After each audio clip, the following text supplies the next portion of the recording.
5 seconds. Cue titles on 3. Cue music.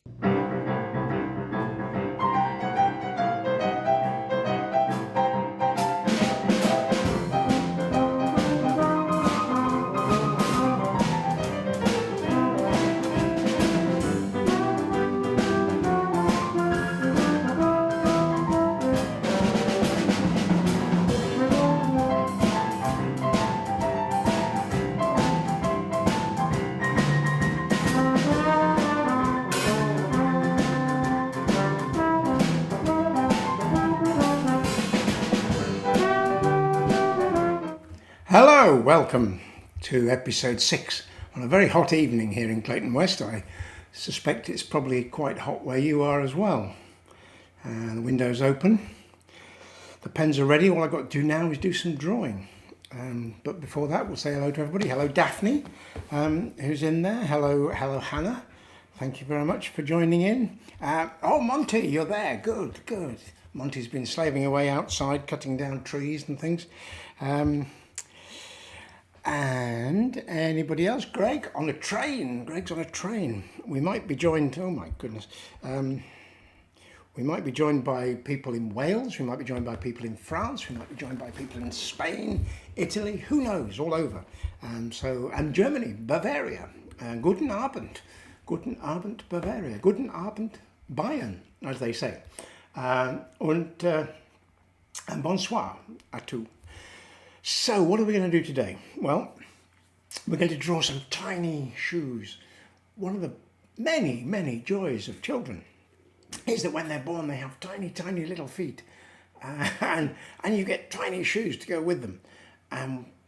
We went to some posh do somewhere with Hannah when she was born, and we got these absolutely exquisite little shoes made by a company called Sea Run, which is wonderful. And on the bottom of Sea Run, there's this poem: Sea Run, smile, jump, dance, dream, Sea Run. See how brilliant is that?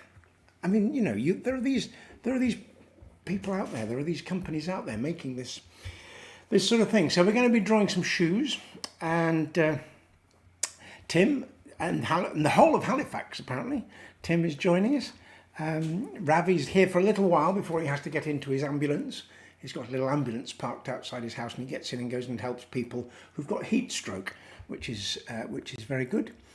And so anybody else? Meg, hello, there over on YouTube. What else? Let's look at my menu over there. We're going to do the drawings now. We're going to do some drawings. We're going to do drawings with this to start with. You know, we're going to go on to the old the line, the pen and ink, and all these good things later. But when I was at college, I went down to London to see an animation studio run by an incredibly lively man who looked like Bluto from Popeye. He had this big black sort of hair and black beard. And he had the wonderful name of Oscar Grillo.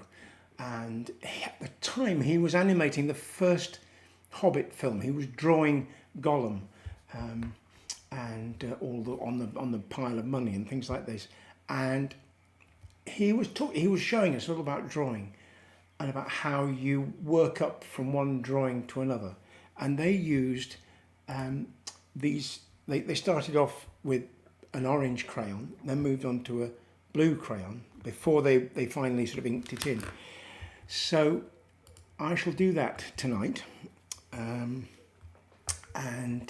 I think before any further ado, we've got Phil, maybe. That was Phil's music at the beginning there. If you came in when we had the holding caption saying, listen to this music by Philip, a wonderful musician who I now believe is retired and can spend all his time doing music. That was called Carbath Water.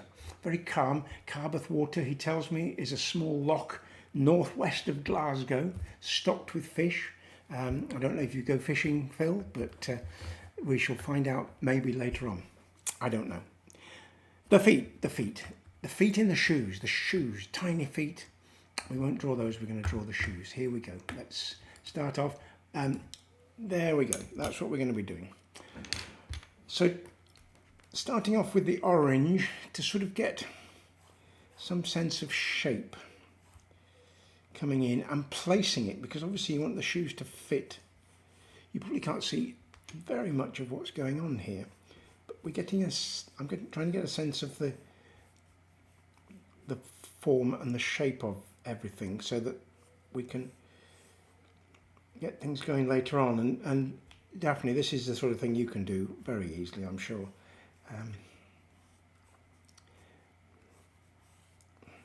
And then there's another shoe under there. As you can see, I've moved this down a bit. Adam, who might be able to join us in Wales if they manage to get a signal, said that his children were drawing and couldn't quite see it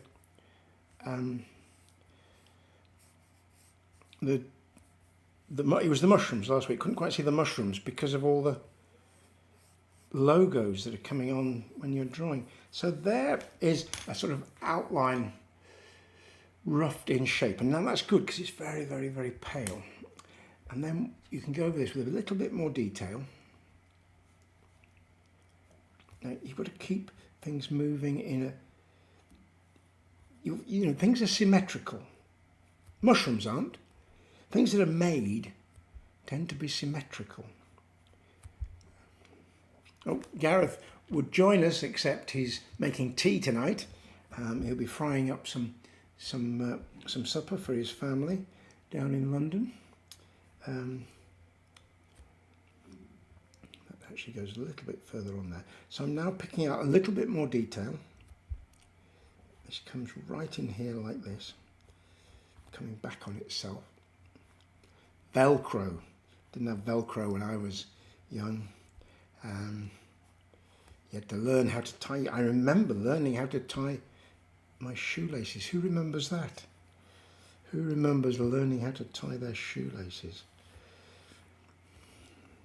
And if you've made a bit of, if you were over generous or under generous when you were doing the initial run, you can put it in more detail where it's going as you come in with the blue over the top. And now these, it's very much like building. It's all about where the edges join. It's all about where one surface joins another. And if you get that join right, things will start to make sense and start to look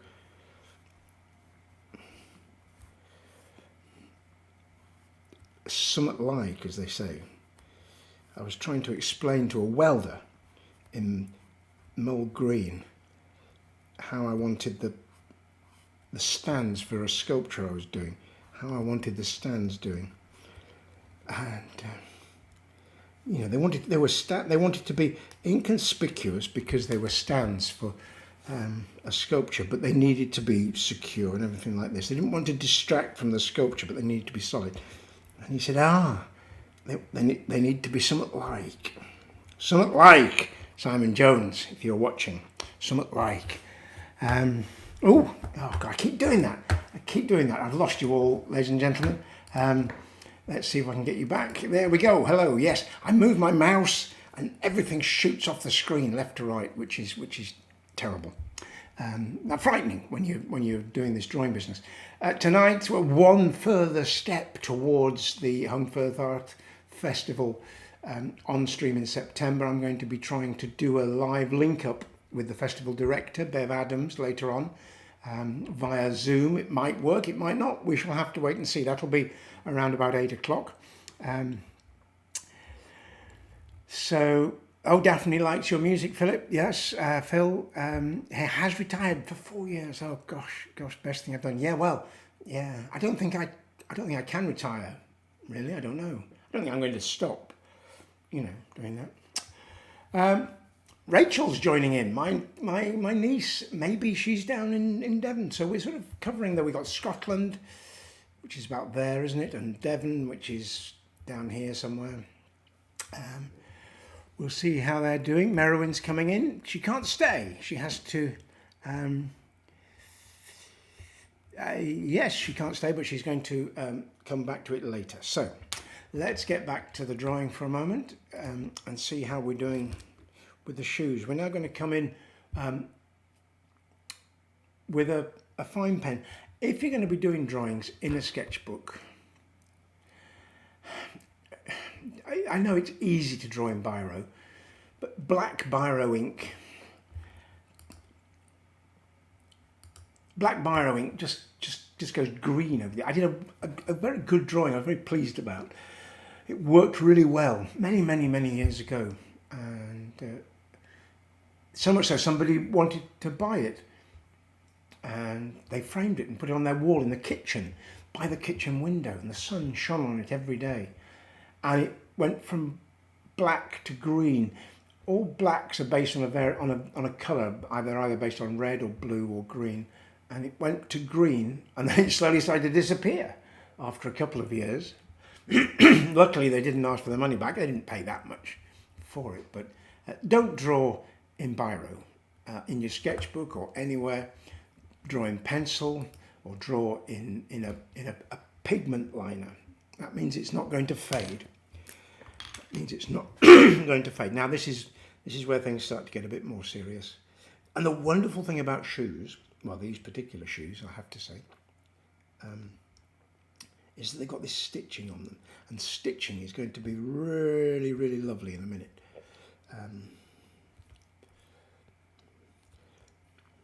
As we draw around the soft top of the shoe, we can just put in a couple of stitches there.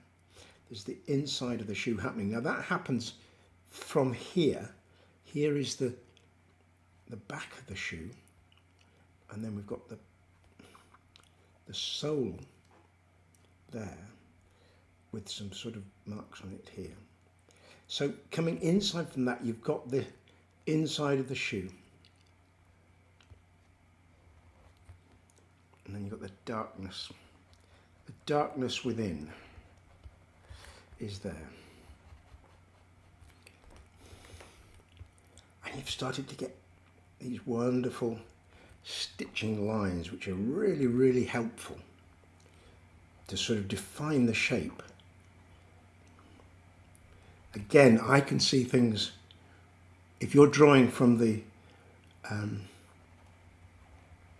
drawing in the top layer. Oh, hello, there isn't there. I beg your pardon. Look, there it is. Sorry, Adam. Sorry, Lily, if you're watching. There's what we're drawing.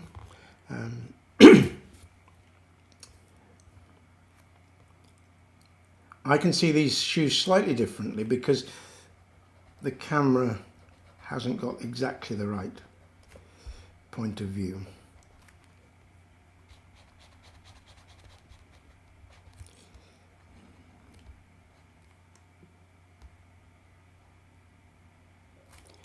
And then we've got Velcro coming on here, which is lovely. And that comes round. Now, I can start to ink this in from top to bottom because I've done all the drawing round in the orange and blue. And if this was going out to a magazine or something like that, they could easily lose the blue and orange when they scan it in. So that's one of the reasons. There's a colour called process blue, which is a particular blue which people use to mark up artwork, and it doesn't come out on a reproduction camera. This is all when you had to take a photograph of your artwork.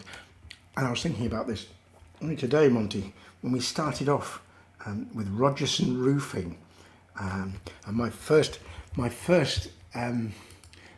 job, Mr. Jones, if you're watching this, was a graphic designer designing adverts for Rogerson Roofing using Derby gum roofing felt. And I thought, I'd spent 3 years at art college doing wild and crazy things with film and light and colour and mind-boggling experiments, and and then I come out and my first job was to design an advert which was about that big for Derby gum roofing felt. I can't remember what the slogan was or the caption, but I had to put a piece of roofing felt on and write Derby Gum. And we sent it along to the, we had to take it to the Yorkshire Evening Post, the Yorkshire Post. We had a studio on Wellington Street in Leeds, and the Yorkshire Post offices were at the other end of Wellington Street. So I thought I'll walk up there with the artwork, and it was called Camera Ready Artwork. It was on a piece of illustration board with a flap over the top, and the artwork was all laid out. There was letter-set, there was black marker pen, rotring they were at the time.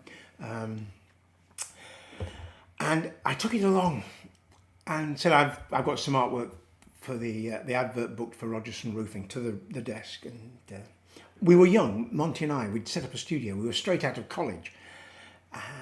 And it was, the receptionist rang down to the I don't know where it was, the printers. And this was in the 70s. And the print unions were the strongest unions. They didn't get broken until the end of the 80s. Thatcher broke them, and Murdoch, in a horrible way. But the print unions were very, very strong. And they were a bit silly because they were so insistent on the rules and regulations. And I went along and I said, I handed it to them. I said, I've got the artwork for the Rogerson Roofing advert for tonight's Yorkshire Post. And they all went, oh no, lad, you've got to be affiliated. You're not affiliated. And I went, I'm sorry, pardon. He said, yeah, you've got to be affiliated. If you're not in union, you can't put it in. We're not taking it. And you're not stepping beyond that line there, neither. And I got them on this point because we were affiliated. Monty and I had joined the National Graphical Association. So I turned it over and there was the stamp and the sticker we've got with our number, with our membership number, right, National Graphical Association. And I went, oh, well, come in like that. And it was Johnny a cup of tea. It's all great. Yeah, we'll do that. We'll take it for you. We'll make it boom, boom, boom. It'll all be right. It'll be right. We'll get it something like. But until that point, there was no way I could even step into the room, into this guy's office. But we were there, weren't we, Monty? The National Graphical Association. Oh, Rachel apparently is watching from Switzerland, I read. And from somewhere, a good man called Zhu Wei is watching. Maybe he's watching from... Catherine's writing in Chinese, so I assume Zhu Wei is watching in China. Who else have we got? Gareth. How was tea, Gareth? I hope it was good. And yes, what? Who draws in biro, Meg? Exactly, Meg. Who does? Some people do draw in biro. They do. And there's so many pens to choose from now. You know, when I was young, we had basically pencils, fountain pens, dip pens. You bought a bottle of Indian ink and you dipped your pen in it and you went for it. And then Rotring came out. We've been there. We've talked about Rotring. We've talked about the Rotring pens. Oh, for goodness sake. Am I getting that? Ta-da! Very good. Right. So, we've got 20 comments. I can't see all the comments, but never mind. I shall try again and see if we can see the comments. No, I can only see a few of the comments. I don't know why I can only see a few comments. Oh, hello. Maybe... No. Oh, well. There we go. Click to expand. Oh, hello. There we go. Yes, Greg, on the train. You mean you're rolling or I'm rolling? Enough of this twaddle. We will be talking to the director of the Hungerford Arts Festival in about 10 minutes. In the meantime, let's get some more of this going. And what I forgot earlier on, of course, was the beautiful music by Ian Sanderson.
Rachel's back in Switzerland.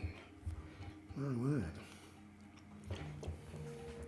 Well, I hope it's all going well in Switzerland, Rachel.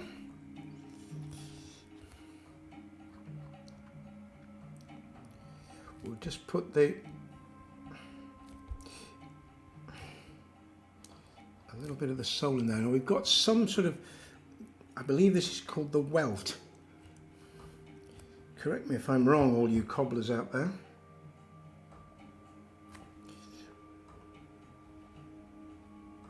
And there's big stitching on top of the welt.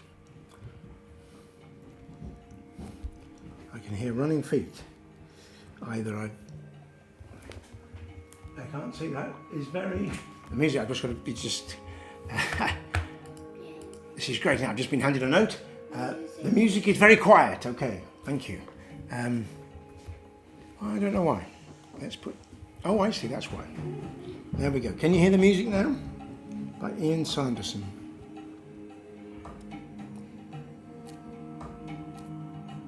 We've got the other pair of shoes coming in.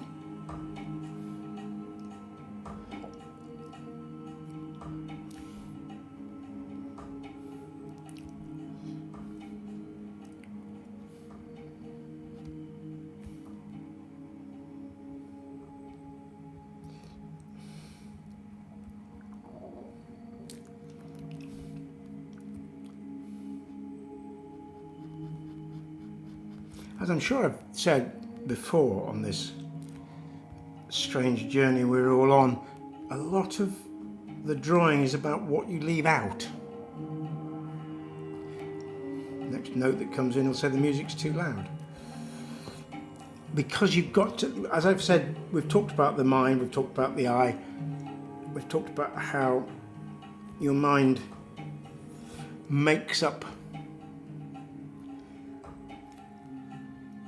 most of the stuff you see into what you can recognize and what you can't recognize. And if your mind recognizes, if your mind has seen it before, everything's okay, but there's a tendency to make it seem like something you've seen before, but not necessarily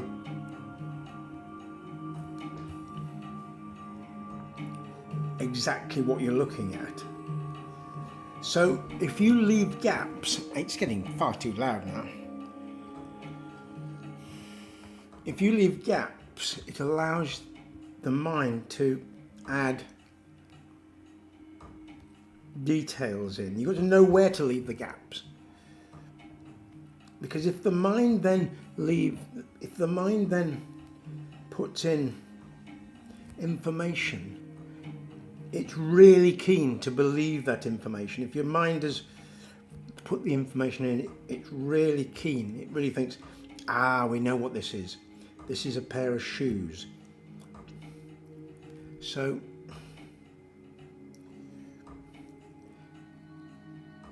you need to leave gaps to let the mind find its own way to a certain extent.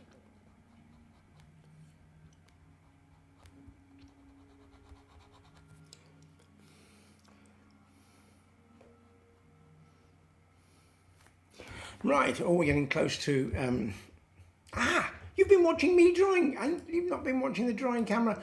I'm so sorry, look, that's where we're at. Gosh, you've just, oh dear. And nobody mentioned the fact that all you can see is from there. Yeah, Riona, hello Riona. I'm all over the place now. Now, I've got to stop, I've got to stop that. I've got to come back here, get back into the system. If that's the thing, I've got so many buttons to press. The music, the drawing camera, the split screen. If I get out of sync, then everything starts to go a little bit bonkers. So what I wanted to just mention briefly was the whole idea of shoes are, they're wonderful, but people find them quite difficult to draw at the end of somebody's foot, primarily because feet are difficult. When you start drawing seriously, working at it, the figure starts to come together quite well. You start to get the proportion, but the face There are more bits of information on the face than the whole rest of the body put together. Hands, you know, we've got all these fingers and things, but they're all in different angles and everything. And feet are difficult, feet aren't easy. And I was in London, in the National Gallery, looking around, as you do, years and years and years ago, and I went into a room which was very, very dark, brown, sort of Hessian wallpaper with small pictures on, with little tiny dim lights over them that you had to peer at. And they were drawings by Leonardo da Vinci. They were the actual drawings by Leonardo da Vinci from the 15th century.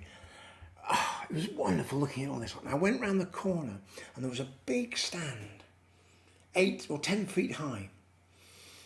And on this was a drawing of the Virgin and St. Anne on the rocks by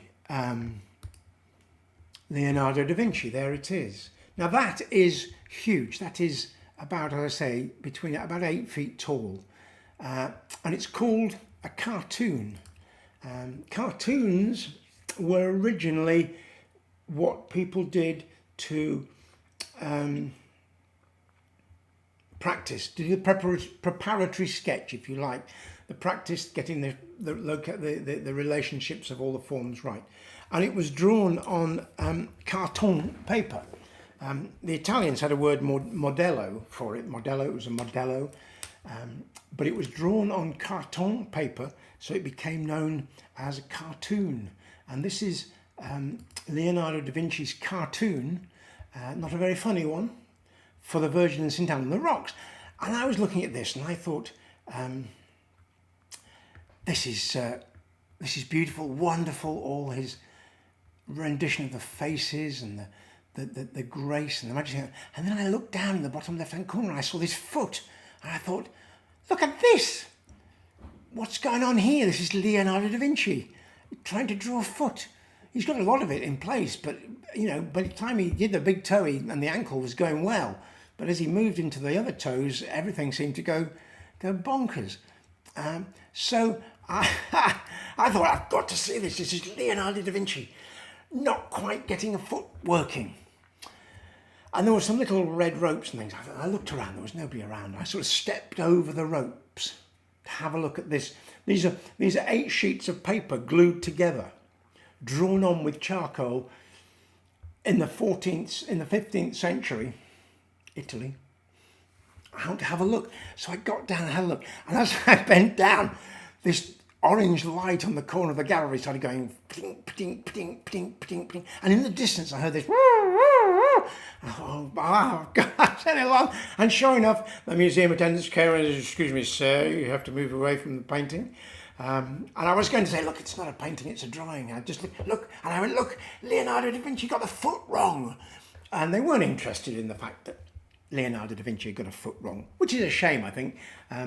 But there we were. I just like Sainsbury's, I was escorted from the National Gallery in case I defaced a national treasure. Now, it's come to that time where we're going to try and get a phone call live out to the director of the Holmfirth Arts Festival. I don't know if...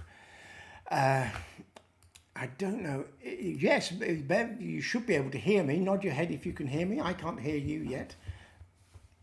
No? Are we there? Well, I've got a picture. I'm going to cut this up now with a Zoom link. I see. That's what we're getting on the Zoom link, which is not ideal. Not the complete window. Let's see if we can get you full size. Now, Bev, now, I don't know. Can you hear me? No. Oh, no. Am I mute? I should have my microphone on. No. Can you hear me at all? We can see you, Bev, in case, but we can't hear you. This is not going that well. This is an experiment, ladies and gentlemen, for the Holmfirth Arts Festival. Bev Adams here is the director of the Holmfirth Arts Festival. I'm producing the online link, but I didn't text you. Bev texted me, says she's waiting, which is good. No, you can't hear us. Can you see me? You can see me, we can lip read, but we can't hear you. No, we can't hear you either. Okay, I think I shall write a quick note to Bev. And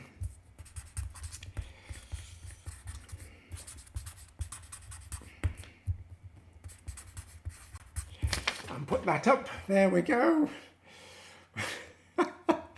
And we'll say bye-bye for now. And we'll come back to the camera. Well, that didn't work very well. We've tried to do that. So we're going to end the meeting. There we go. I'm trying to get, for the Hunsworth Arts Festival, we're trying to get interviews with the participants live for the YouTube feed. But we got the audio, but we didn't get the video. No, we got the video, but we didn't get the audio there, which is interesting. Right. In the meantime, leaving Bev there hanging in Hebden Bridge, we'll get back to a little bit of drawing and a little bit of music. And we'll see where we're at with this. We're on the second shoe. We're on the second shoe.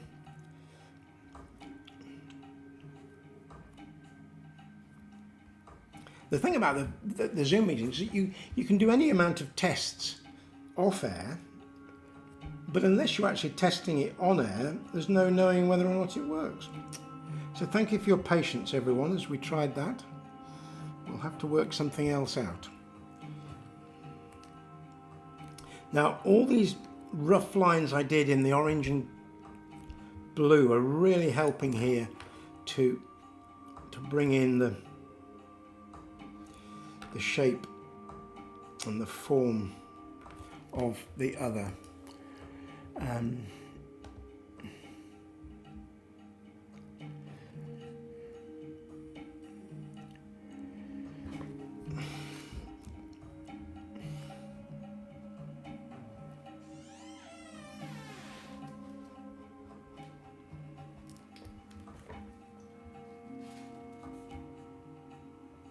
Yeah, Gareth, that's right. Unmute. I didn't have her muted.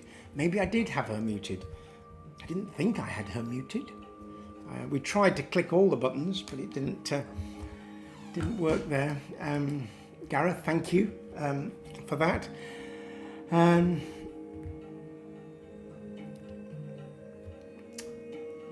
Let's just look at some more messages there.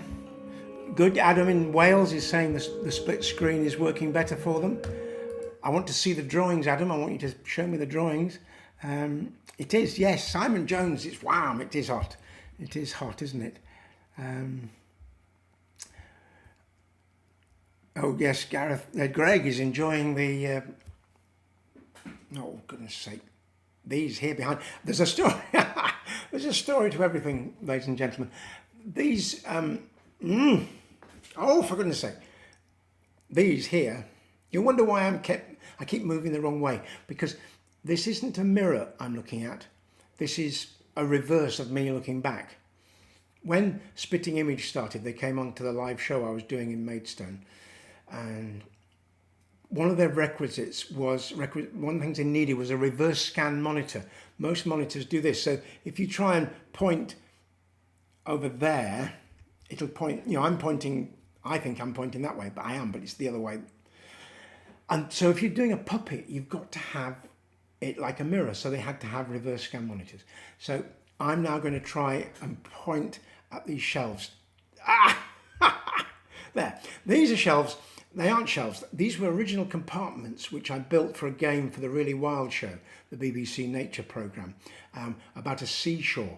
And there was a sort of top which slid up and down over this. And there was a piece of felt above all these holes, and in the holes were pebbles and starfish, artificial starfish and shells and things like that. And kids had to, as the tide came out, they had to sort of dive in and try and find shells, and then the tide came back again, they had to stop, and then the tide went in again. It's all about tidal birds, oyster catchers and things like that. So I'm glad you enjoy the shelves there. Greg, who's the technical director? Yes, Simon, yeah. I just need to try and play the video. It's not playing on my machine, but we've got all sorts of people here. Loopback. Tell me about Loopback later, Tim. We can do that. Oh, Jane Oliver down in Cornwall or Devon, I think. Jane, hello. How are you? I've been seeing you on Facebook and doing all sorts of things, looking radiant and beautiful and gorgeous. So yes, here I am doing some drawing for you. Let's get back to that thing, get the picture back up so that the people that are watching are trying to draw can do some drawing. So we've got a seam here. You know, as you're drawing, you've got to remember all sorts of things. You know, you remember that it's actually made out of leather, and leather have certain properties of solidity, of form and things, and that helps you. Just like when you're drawing the body, you've got to learn about anatomy. If you're drawing something leather, you've got to learn about the thickness of the leather. Leather has a thickness to it. Paper, generally speaking, sort of doesn't have a thickness to it, but leather definitely has a thickness to it. Last week we looked at William Coulson, we looked at Yuan Uglo, and his pupil, his teacher, William Coldstream, used to suggest that you didn't just make, didn't just draw the bucket by making marks that you see the bucket. You tried to make marks that the bucket would make. And I think that was taking it too far. But anyway, there we go. More of the stitching. It helps to differentiate the lines. It makes them more sort of important, doesn't it? The lines that are actually there.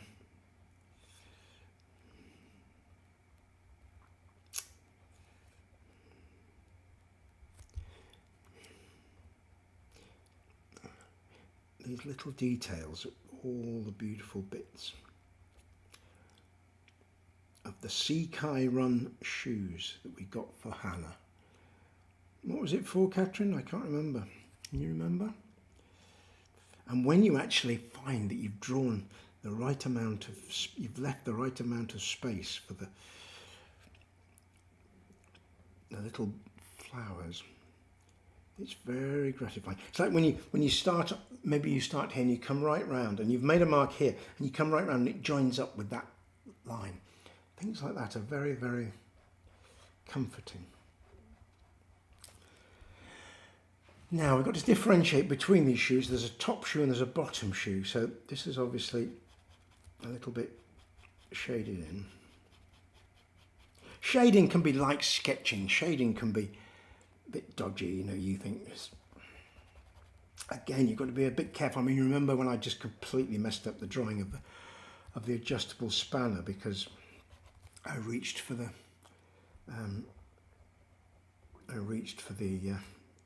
black pen, Ivor Cutler. You remember Ivor Cutler, Phil? I'm sure we all remember Ivor Cutler. I was drawing pictures on the Mice Sweetie shop window with my nose when a sparrow tugged at my shoulders. "Come on," he called and held out a wing. I took it gently between my first 4 fingers and we ran on through the town. It must have looked a bit incongruous, an old man in cork shoes, I have fibrositis, running alongside a sparrow, but recently I came across a book of photographs of old men in cork shoes running alongside sparrows. They must have been young men at the time because it was a Victorian book because of all the time that's passed. But anyway, we ran on through the town until we came to the countryside, which was empty. About 100,000 square miles of grass and a hawthorn hedge with a ditch running down the middle. We ran along the ditch Indian style, the sparrow in front. "Hold on," I called. "I don't know your name." "Fremsley," said the sparrow. "Fremsley," said I. "That's a good name for a sparrow." And we ran on till we came to a suitable bush. "I say," said Fremsley, "a suitable bush." And we crawled under it and waited. Then I spotted a commotion coming. "I say," I said to Fremsley, "I can see a commotion." And he turned stone white and shook as if he had the egg. Hide me," he whimpered. So I picked him up and put him under my t-shirt next to my heart. "Ah, have you had a bath today?" "Shh," I whispered, "they're nearly here." A great aristocrat burst into the bush with his 3 slavering hounds shouting, "Fremsley, Fremsley!" His hounds shouting, "Fremsley, Fremsley, Fremsley!" What's that? They said, pointing to the fluttering bird. Heart, mitral stenosis, I muttered. They knew I lied. I knew they knew I lied. But to save my face, they ran out of the bush, shouting Fremsley, Fremsley, Fremsley, and disappeared like dots onto the horizon. I took the trembling bird out. Thank you, he said. You've saved my life. For better things, I replied, and took him home and ate him for supper with chips. Ivor Cutler. Ivor Cutler, who apparently stayed in Leeds with an old lady, and when the old lady had passed away, a friend of mine went in to help clear the house and found a harmonium. Knowing my love of Ivor Cutler, said, would you like Ivor Cutler's harmonium? And I said, yes. Are you sure? And he said, yeah. So in the attic here, I have got Ivor Cutler's harmonium, which is quite something.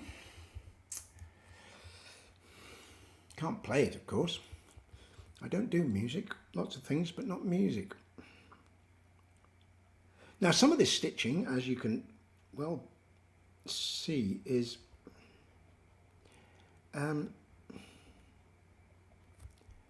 decorative, not actually.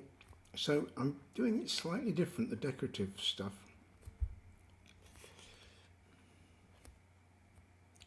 Now this comes up there, yeah. Right. They say, or Malcolm Gladwell says, anyway, Malcolm Gladwell said you need to do something for 10,000 hours before you get good at it, which is a bit of a, take that with a pinch of salt. I mean, 10,000 hours, you know, if that'd be many, many days. If you did 2 hours a day, you know, that'd be 500 days. You can't do that. You're not alive for that long. You know, that, well, you are 16 years, give or take the odd Christmas and things. Basically, to get good at something, you've got to practice it. You can't just, unless you call Mozart, obviously, you can't just sit down and play the piano. You've got to work at it. So the same with drawing. Drawing, I remember, you know, I've been drawing since I was tiny wee, and it goes away. It's not like riding a bike. You've got to keep drawing to keep the ability to see. I've told you, the brain just wants you to recognise, doesn't want all the information, can't handle all that information, too much information. So it just wants you to recognise things and not worry about what they're actually like. So the artist has to try really hard to get into that zone where you can actually see. Now these little pieces of decoration are quite not damaged, but they're sort of folded up.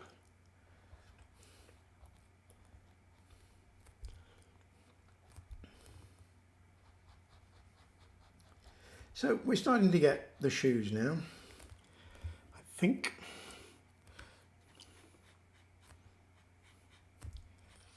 Just on the front, we'll have a look at what people are saying in a minute. Let's just have a quick look. I'll leave you with that. I'll leave you with that. So you can, no, I could leave you with that. I'll leave you with that so you can draw. I'll have a look at the comments. Right. Ivor Cutler, Simon Jones. I told you it was Ivor Cutler. There we go. Yes, Simon Jones, Ivor Cutler. We got some shoe. Oh, we got that point. I shall show you this in a minute. Thank you very much. Just look at the comments. Right, this is good. This is all good. Who have we got in here? Yep, excellent. And there we go. Now, what we've got is the other artists in the family have been doing some drawings here. I've got a pair of shoes there. I suspect that's the boy Jacob. I mean, I'm very impressed the way he's got this one shoe on top of the other. Lovely, lovely. And then these are clearly not the shoes that I'm drawing because they've got laces on them, Hannah, and they've got toe caps. So she's found another pair of shoes, arranged them in a similar way and drawn those. These ones are mine. Oh no, this is Jacob. This is Jacob. And Jacob, did you find some extra shoes? What? Did you find some extra shoes and draw those? Yes, he says, nodding. Say yes loudly. Yes. Yes, there you go. I hope you got that. Wonderful. How wonderful to see all that. We've got some shoes by famous artists. Jim Dine here, an etching. No, not an etching. I think this is. Yeah, it is an etching of a shoe. If you remember Jim Dine, when we were drawing tools 2 weeks ago, we saw a lot of his tools. That's one of his shoes. This is another American from the 60s called Klaus Oldenburg. He made big papier-mâché models of everything, hamburgers and sneakers here. And then he started to work with plastics and do inflatable things that had sort of slightly deflated. And then Mr. Van Gogh himself, Vincent van Gogh, Gareth will probably get the pronunciation better than me, with his shoes. So people have drawn shoes all the time. People have drawn shoes, and people have drawn feet. Shoes are easier than feet. So let's just finish off the last bit of stitching. And looking. Don't get complacent towards the end. It's very easy to get complacent towards the end. This is disappearing into the background. There is a danger of not knowing when to stop. You know, a painting or a picture is never actually finished. You just stop. You just stop. And knowing when to stop is quite tricky. And sometimes you also have to add in stuff which isn't actually, not stuff which isn't there, but you need to emphasize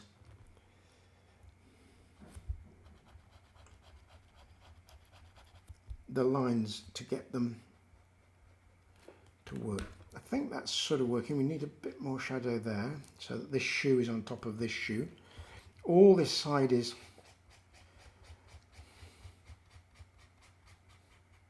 in shadow there. All this side is in shadow here.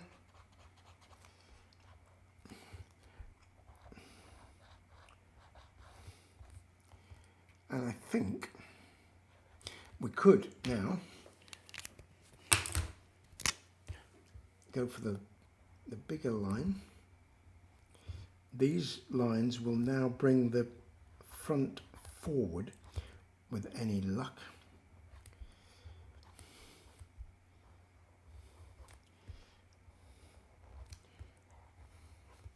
So the thicker lines, remember, the thicker lines come forward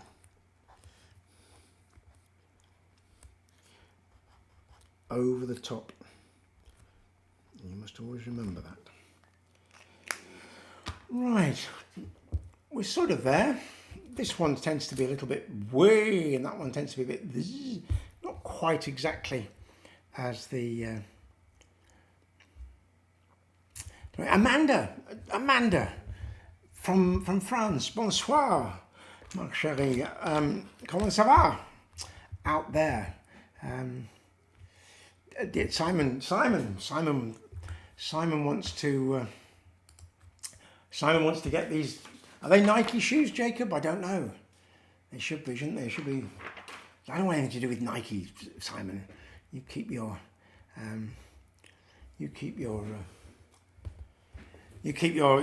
corporate shoe manufacturers to yourself. Right, well, reasonably successful there. Drawing of the shoes. And I think we can probably, I don't know. Do we need a little bit of something here? Oh, hello, that's a bit big, I think. 4, you can tell. Do we need a little bit of something there? Just as that's disappearing, just to give that sense that that's going in there. And this is, again, not the top surface, it's the inside surface.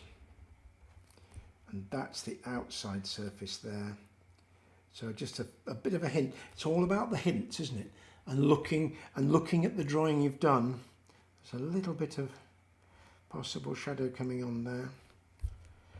And then again, coming over from here, we've got a bit more coming down.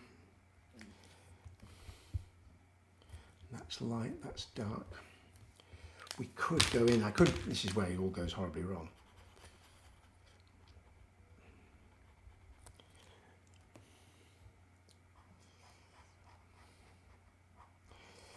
So, there we go. Right, I think that's about it for today. Thank you very much. Next week, with episode 7, possibly. Who knows what we'll be drawing.